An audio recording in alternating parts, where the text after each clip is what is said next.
سے گو شروع اپنی، خدا رہے راضی ہے یہ آرزو اپنی، کھلے آنکھ صلی اللہ کہتے کہتے، کھلے آنکھ صلی اللہ کہتے کہتے۔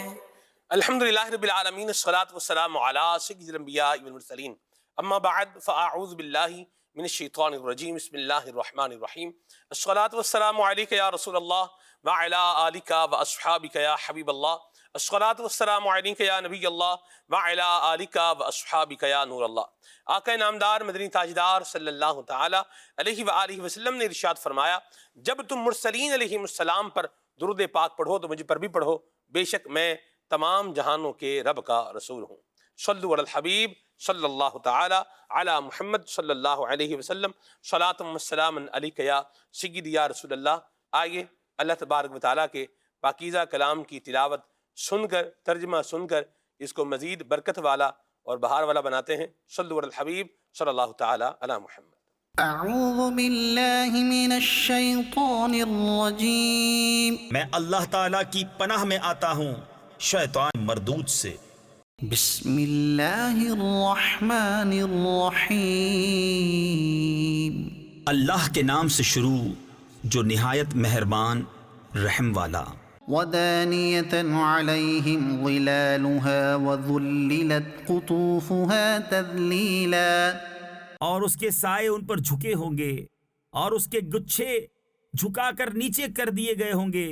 ویطاف علیہم بآنیة من فضة وأکواب كانت قواريرا، اور ان پر چاندی کے برتنوں اور کوزوں کا دور ہوگا جو شیشے کے مثل ہو رہے ہوں گے۔ قوارير من فضة قدروها تقديرا، کیسے شیشے چاندی کے، ساقیوں نے انہیں پورے اندازہ پر رکھا ہوگا۔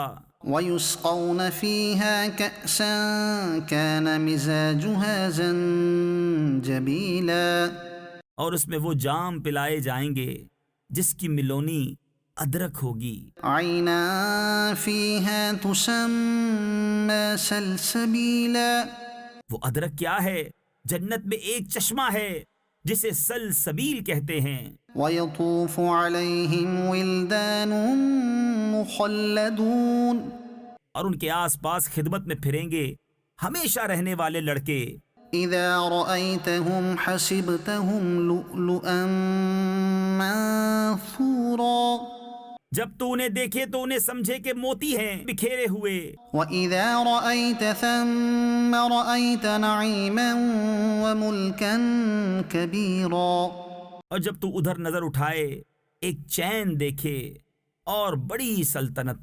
عَالِيَهُمْ ثِيَابُ سُنْدُسٍ خُضْرٌ وَإِسْتَبْرَقٍ، ان کے بدن پر ہیں کریب کے سبز کپڑے اور کنادیس کے۔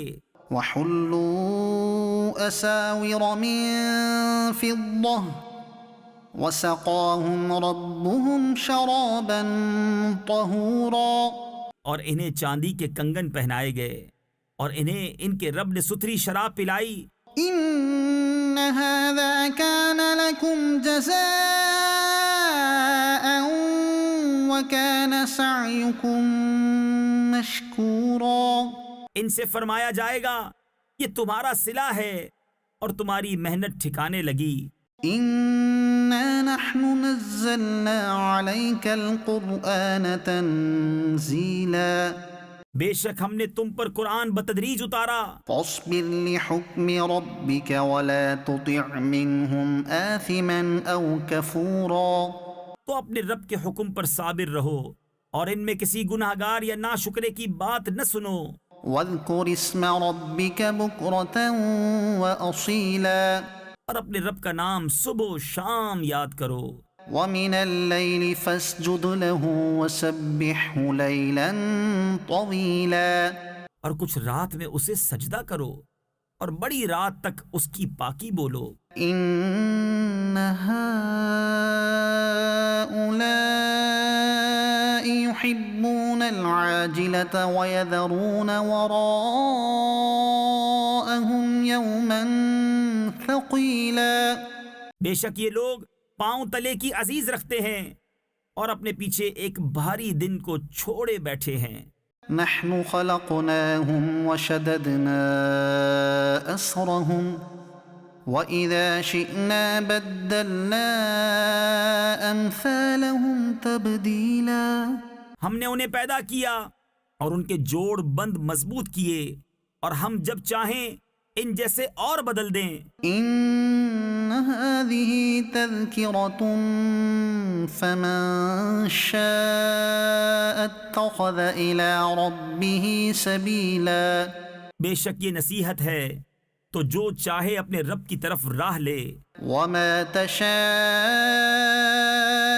إلا أن يشاء الله اور تم کیا چاہو مگر یہ کہ اللہ چاہے۔ إن الله كان عليما حكيما بے شک وہ علم و حکمت والا ہے، يدخل من يشاء في رحمته اپنی رحمت میں لیتا ہے جسے چاہے، والظالمين أعد لهم عذابا أليما اور ظالموں کے لیے اس نے دردناک عذاب تیار کر رکھا ہے۔ صدق اللہ العظیم۔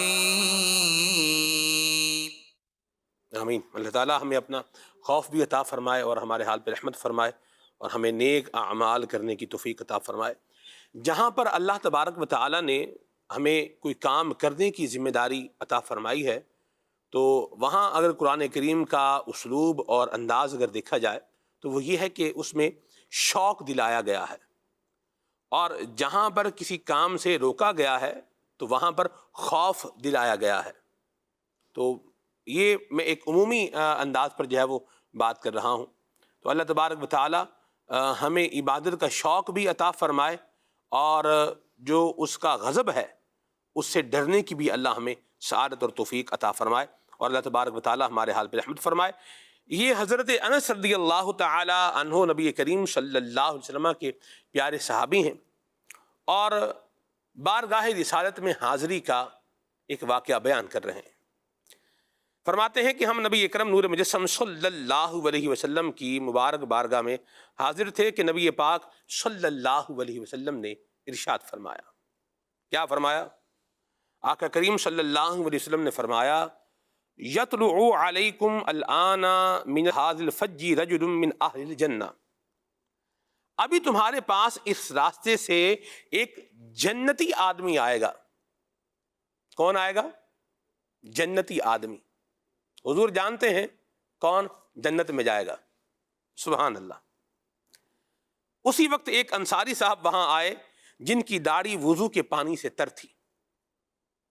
انہوں نے بائیں ہاتھ میں اپنی جوتیاں اٹھا رکھی تھیں۔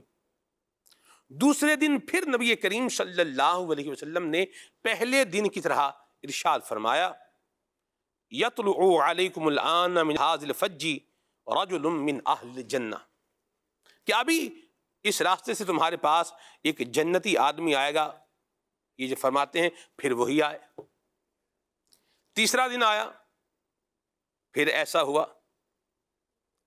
حضرت سیدنا عبداللہ بن عمر رضی اللہ تعالیٰ عنہ فرماتے ہیں کہ میں اس انصاری کے پاس پہنچا اور پوچھا، کیا آپ میری مہمان نوازی کر سکتے ہیں؟ انہوں نے حامی بھر لی اور مجھے اپنے ساتھ لے گئے۔ فرماتے ہیں میں 3 راتیں ان کے پاس رہا۔ اس دوران میں نے انہیں رات کو قیام کرتے یعنی نوافل ادا کرتے ہوئے تو نہیں دیکھا، ہاں یہ ضرور دیکھا کہ جب وہ بستر پر کروٹیں بدلتے تھے تو ذکر اللہ کرتے تھے یہاں تک کہ نماز فجر کا وقت ہو جاتا۔ انتہائی خوش نصیب ہے وہ آدمی کہ جو سوتے میں کروٹ بدل رہا ہے تو اس وقت بھی رب تعالیٰ کو یاد کر رہا ہے۔ الاناء یترشح بما فیہ، برتن میں جو ہوتا ہے وہی چھلکتا ہے۔ دعوت اسلامی کے دینی ماحول کی برکت سے، امیر اہل سنت کی صحبت فیض اثر کی برکت سے بندے کا دل اللہ تبارک و تعالیٰ کی یاد میں لگتا ہے، زبان پر اللہ کا ذکر آتا ہے۔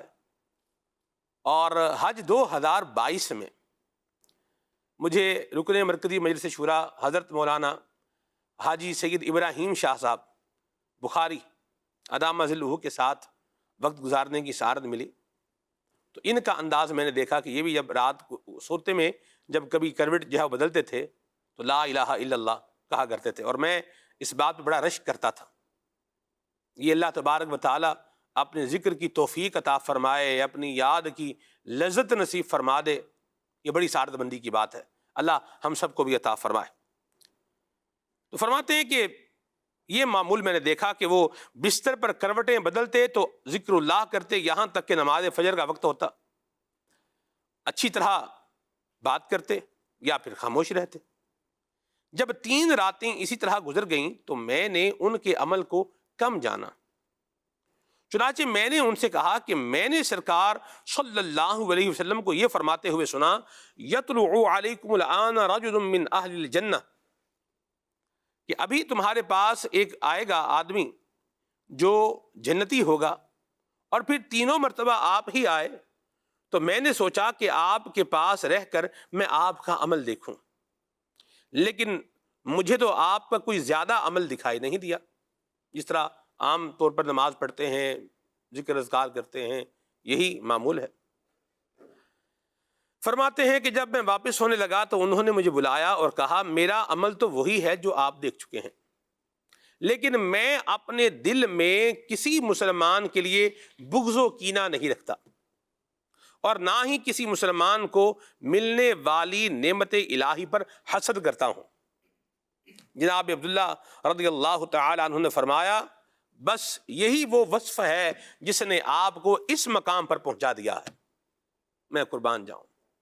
دل بغض سے خالی ہو، دل مسلمان کی دشمنی سے کیا ہو؟ خالی ہو، اور دل کیا ہے؟ حسد سے بھی خالی ہو۔ اللہ ایسی مہربانی فرمائے کہ ہمارا دل بھی ایسا ہو جائے۔ انسان کی زندگی میں فرسٹریشن کا جو اضافہ ہوتا ہے اس میں ایک کردار بغض اور کینے کا بھی ہوتا ہے۔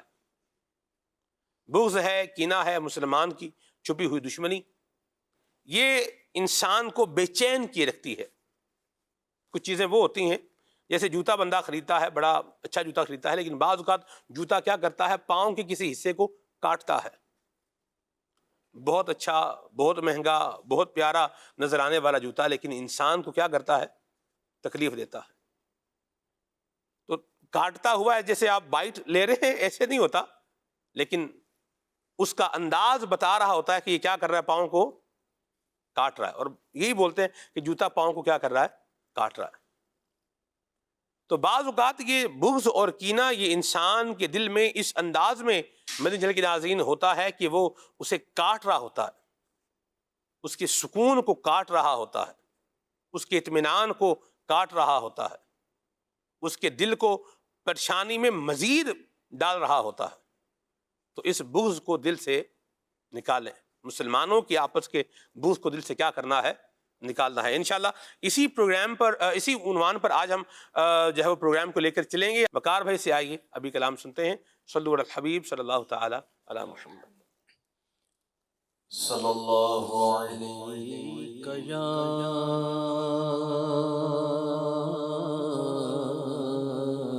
رسول اللہ وسلم علیک یا حبیب اللہ صلی اللہ علیک یا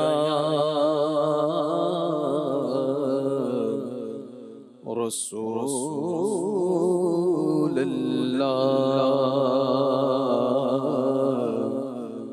وسلم علیک یا حبیب اللہ۔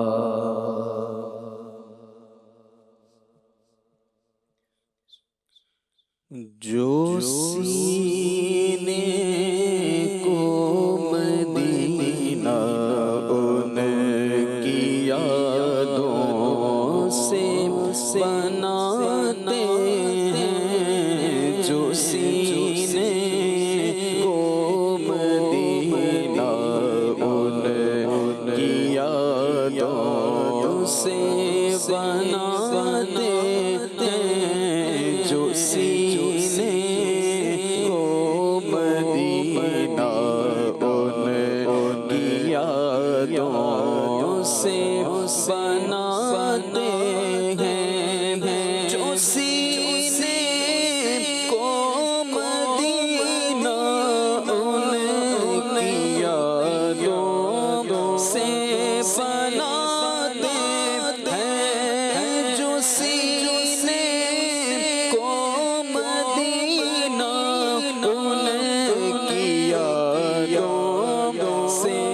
بناتے ہیں وہی تو زندگانی کا حقیقی لطف اٹھاتے ہیں وہی تو زندگانی کا حقیقی لطف اٹھاتے ہیں جو سینے کو مدینہ ان کی یادوں سے بناتے ہیں جو اپنی زندگی میں سنتیں ان کی سجاتے ہیں جو اپنی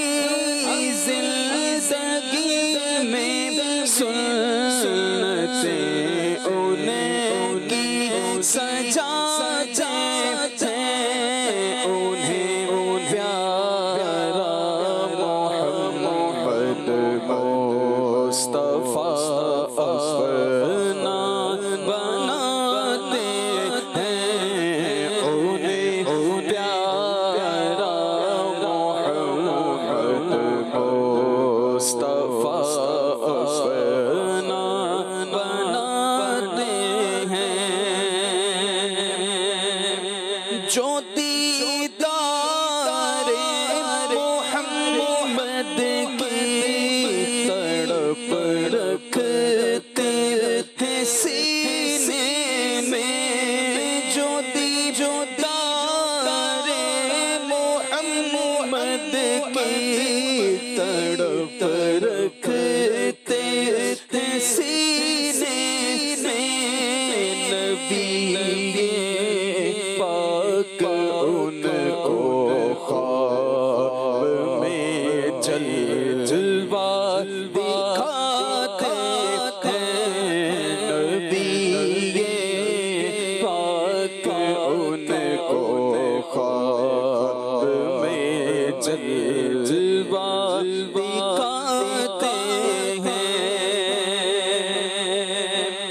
اور زمانہ جس کو ٹھکرا دے ہر ایک دھتکار دیتے سے زمانہ جس کو ٹھکرا دے زمانہ جس کو ٹھکرا دے ہر ایک دھتکار دیتے سے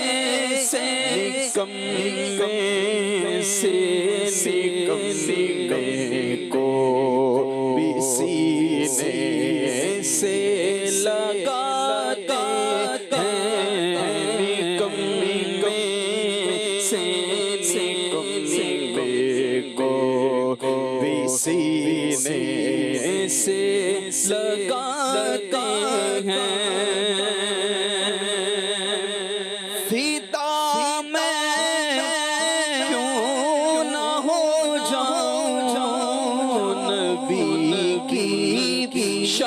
شان رحمت پر فدا میں کیوں نہ ہو جاؤں نبی کی شان رحمت پر فدا میں کیوں نہ ہو جاؤں نبی کی شان رحمت پر وہ بڑھ کر تھام لیتے ہیں وہ بڑھ کر تھام لیتے ہیں قدم جب لڑکھڑاتے ہیں وہ بڑھ کر تھام لیتے ہیں قدم جب لڑکھڑاتے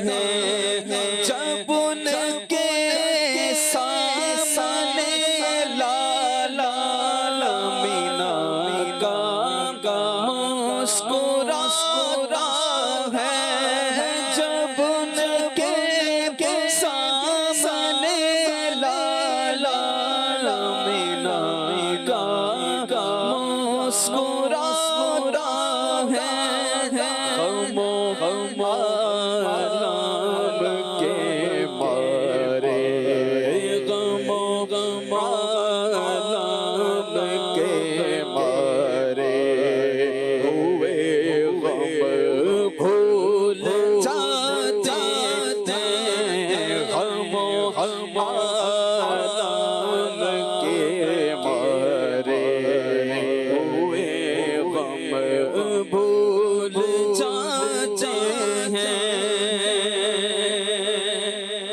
بِإِذْنِ اللَّهِ ساری نعمتوں کے ہیں وہی قاسم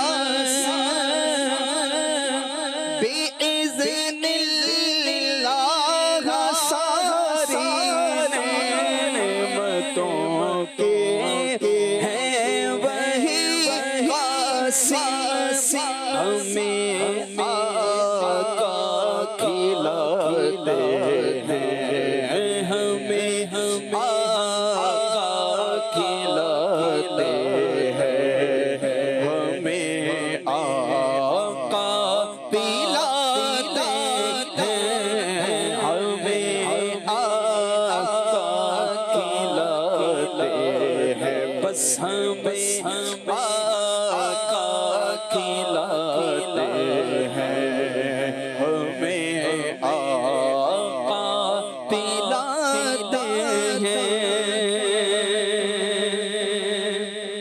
اور حسد کی آگ میں جل بھن کے شیطان اڑاتے ہیں حسد کی آگ میں جل بھن کے شیطان اڑاتے ہیں تیرا جشن ولادت دھوم سے جب ہم مناتے ہیں تیرا جشن ولادت دھوم سے جب ہم مناتے ہیں اور غلاموں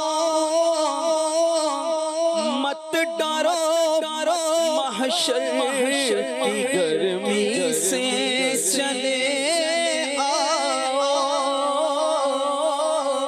غلاموں مت ڈرو محشر کی گرمی سے چلے آؤ وہ کوثر کے پیالے بھر وہ کوثر کے پیالے بھر کے پیاسوں کو پلاتے ہیں وہ کوثر کے پیالے بھر کے پیاسوں کو پلاتے ہیں نہیں ہے نیکیاں پلے مگر گھبرانا عطار نہیں ہے نیکیاں پلے نہیں ہے نیکیاں پلے مگر گھبرانا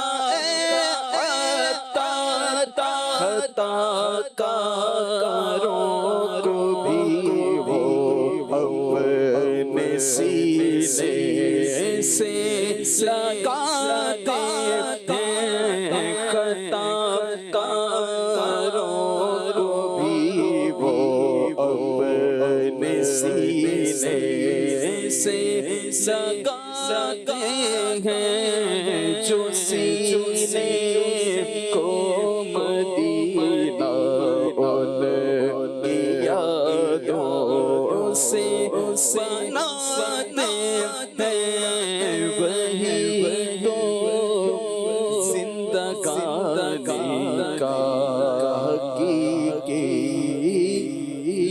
اٹھاتے ہیں۔ واہ واہ واہ واہ، سبحان اللہ سبحان اللہ سبحان اللہ۔ جسے مل گیا غم مصطفیٰ، جسے مل گیا غم مصطفیٰ، اسے زندگی کا مزہ ملا، کبھی سیل اشک رواں ہوا، کبھی آہ دل میں دبی رہی۔ سبحان اللہ، یہ نصیب اسی کو ہوتا ہے کہ جو اپنے دل کو مجلہ مصفہ منقع اور صاف کر لیتا ہے، باطنی علائشوں سے جو اپنے آپ کو بچاتا ہے، اپنے ظاہر کے ساتھ ساتھ اپنے باطن کو بھی جب انسان اجلا اور پاکیزہ بنا لیتا ہے تو اسے پھر ذکر کی، اللہ کی یاد کی، اللہ کے محبوب کی یاد کی وہ لذت محسوس ہوتی ہے کہ جسے لفظوں میں بیان نہیں کیا جا سکتا۔ یہ بغض ہے کیا؟ یہ آئیے سب سے پہلے ویس بھائی سے جانتے ہیں۔ جی حضور۔ بسم اللہ الرحمن الرحیم۔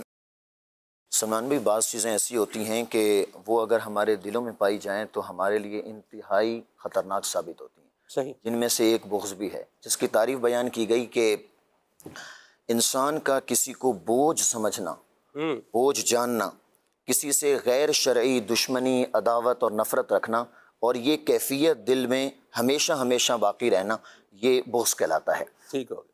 ہمارے ہاں کئی سارے ایسے لوگ ہوتے ہیں کہ جو کسی کے منصب کی بلندی پر اپنے دل میں آر محسوس کرتے ہیں، کچھ ایسی چیز محسوس کرتے ہیں کہ بھئی یہ یہاں کیوں پہنچ گیا، کیوں آگے بڑھ رہا ہے، اس کو ترقی بلندی سے مراد یہی ہو گیا نا بھئی یہ بندہ یہاں کیوں پہنچ گیا، اس مقام پر کیسے پہنچ گیا، کیسے پہنچ گیا، ایک اس کو تعداد یہ ہوتی ہے چیز ویسے۔ کیسے مل گئی، جی ہاں جی، اس کو یہ کیسے، جی یہ بھی ایک تعداد ہے۔ میں آپ کی بات پہ بات ملا رہا ہوں کہ یہ بھی ایک تعداد ہے کہ جو اس طرح کے ہے، اس طرح کا سوچتی ہے کہ یہ یہاں کیوں پہنچ گیا، یا یہ اس کرسی پر کیسے آ گیا، یہ اس منصب پر کیسے آ گیا۔ آپ دیکھیں کسی ادارے میں کام کرتے ہیں، یہ مجھے یوں لگتا ہے ویس بھائی یہ عام طور پر وہاں ہوتا ہے جہاں ہم کسی بندے کو چھوٹا حقیر سمجھتے ہیں نا، اور پھر اللہ تبارک و تعالیٰ جب اس پر فضل فرماتا ہے اور بندے کو ایک مقام عطا کرتا ہے تو پھر بندہ یہ سوچتا ہے یار یہ کہاں تھا، یہ اور یہاں پہنچ گیا، اور پھر اسی بات میں کیا کرتا رہتا ہے، بھئی ہم کہاں رہ گئے وہ کہاں پہنچ گیا۔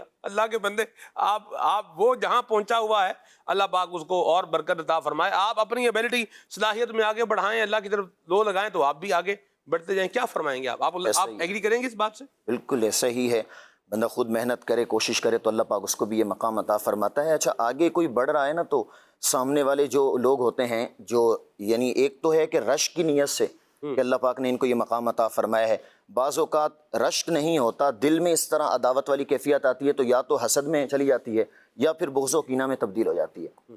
اب علماء نے اس میں بغض و کینہ اور حسد میں جو وہ فرق بیان کیا ہے وہ یہ بیان کیا کہ حسد یہ ہے کہ انسان دل میں یہ کیفیت محسوس ہو رہی ہے کہ اس کو یہ کیوں مل گیا، اس سے چھن جائے اور مجھے مل جائے، اور بغض و کینہ یہ ہے کہ بس مجھے ملے یا نہ ملے، اس کے پاس ہی رہنا چاہیے، اس کے پاس بھی نہیں رہنا چاہیے۔ وہ کسی نے کہا نا کہ کئی لوگ ایسے ہیں کہ جو اپنے دکھوں پر اتنے دکھی نہیں ہیں جتنے دوسروں کے سکھوں پر دکھی ہیں، کہ اس کو سکھ کیسے مل گیا، اس کو ترقی کیسے مل گئی، یہ کیسے آگے بڑھ رہا ہے۔ تو ہمارے دلوں سے بغض و کینہ نکلنا چاہیے، یہ چیز ہمارے ذہنوں میں ہونی بھی نہیں چاہیے، دل میں خیال بھی اس چیزوں کا نہیں ہونا چاہیے۔ مسلمان کی یہ خوبصورتی ہے کہ اس کا جو دل ہے وہ بغض و کینہ سے خالی ہوتا ہے۔ جیسے بہت پیارا شروع میں واقعہ بیان کیا سلمان بھائی نے کہ ایک مسلمان کے بارے میں صحابی رسول حاضر ہوئے تو میرے آقا نے ارشاد فرمایا کہ جنتی دیکھنا ہے تو یہ شخص وہ مسجد میں آئے گا، یہ جنتی ہے، اور وہ انہوں نے یہ فرمایا کہ میرے دل جو ہے وہ کسی مسلمان کے کینہ اور بغض سے خالی ہے۔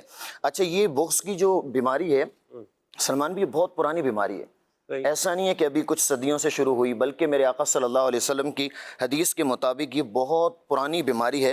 حضور اکرم صلی اللہ علیہ وسلم نے ارشاد فرمایا کہ ان قریب میری امت کو پچھلی امتوں کی بیماری لاحق ہوگی۔ صحابہ کرام نے عرض کی یا رسول اللہ پچھلی امتوں کی بیماری کیا ہے؟ تو آپ صلی اللہ علیہ وسلم نے ارشاد فرمایا کہ تکبر کرنا، اترانا، ایک دوسرے کی غیبت کرنا، اور دنیا میں ایک دوسرے پر سبقت کی کوشش کرنا، آپس میں بغض رکھنا، بخل کرنا، یہاں تک کہ وہ ظلم میں تبدیل ہو جائے اور پھر فتنہ و فساد بن جائے۔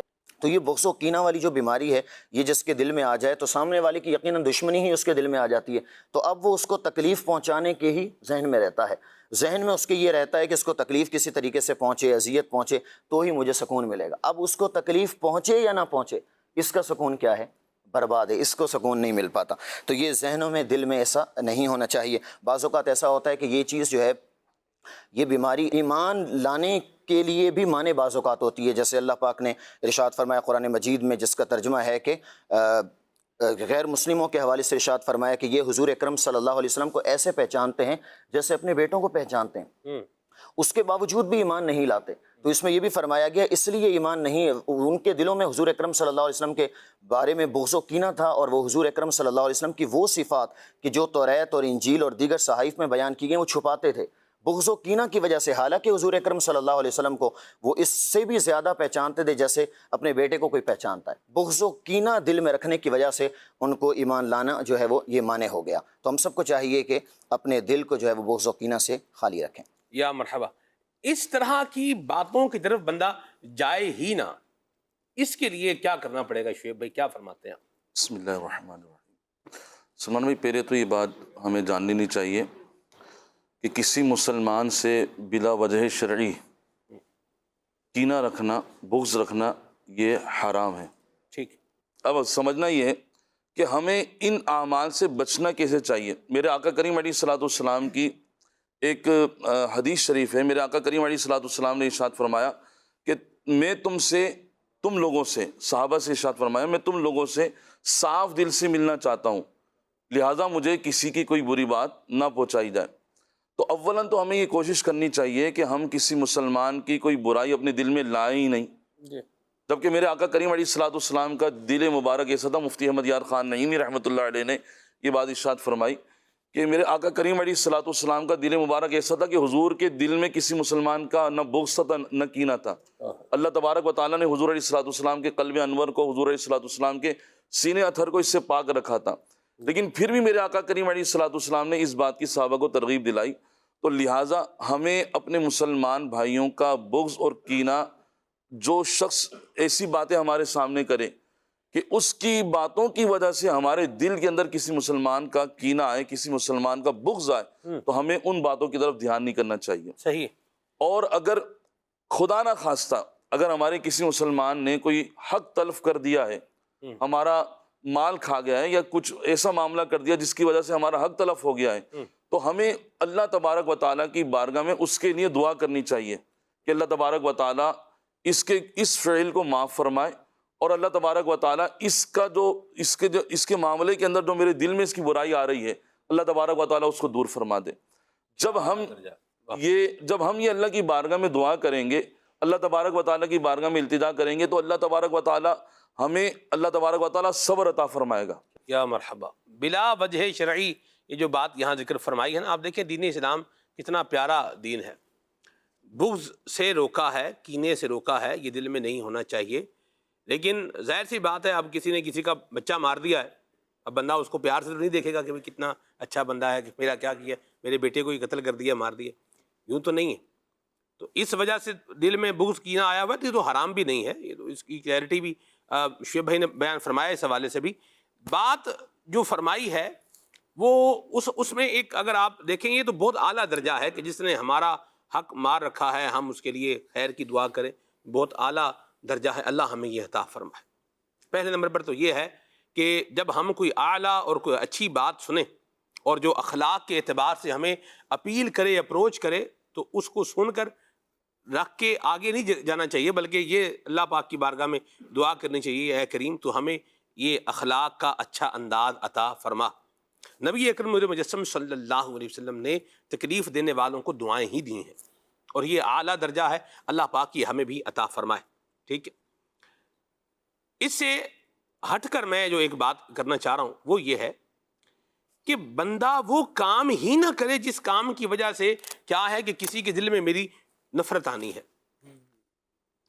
اور نفرت جو دل میں آتی ہے، یہ جو دل میں پیدا ہوتا ہے معاملہ نفرت کا، دشمنی کا، یہ ایسی خام خواہ میں نہیں ہوتا. بعض اوقات خام خواہ بھی ہو جاتا ہے. دو بھائی ہیں آپس میں ایسے خام خواہ، ایک کے ہاں اولاد ہے، ایک کے ہاں نہیں ہے، ساتھ ساتھ شادی ہوئی، ایک کو اللہ نے اولاد دی، ایک کو نہیں دی. اب جس کے نہیں ہوئی، اب وہ دل میں لے کر بیٹھا ہوا ہے کہ میرے ہاں تو نہیں ہوئی، اس کے ہاں کیسے ہوگی، یہ کیا ہو گیا. تو یہ تو ہمارا کام ہی نہیں ہے.